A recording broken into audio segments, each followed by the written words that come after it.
5 anni di Palma di Montechiaro, padre del titolare del ristorante Il Gattopardo.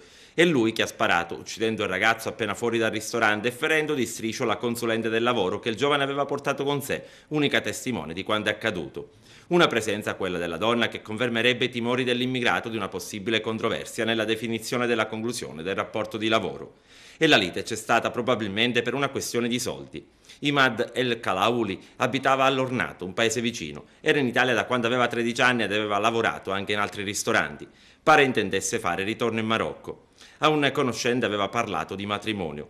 Al Gattopardo lavorava da 5 mesi, pare non in modo idilliaco. I suoi parenti e conoscenti sono arrivati davanti al ristorante intorno alle 20. Hanno mostrato un dolore molto composto, fra di loro uno zio e un cugino che insieme agli altri cercavano di capire cosa potesse essere successo.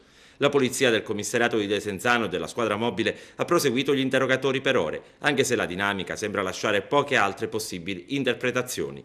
Gli agenti al loro arrivo hanno trovato sul posto la pistola semiautomatica. Farruggio è il cameriere morto, nonostante i tentativi di rianimarlo. Farruggio ha sparato con un'arma detenuta illegalmente e dalla matricola Brasa.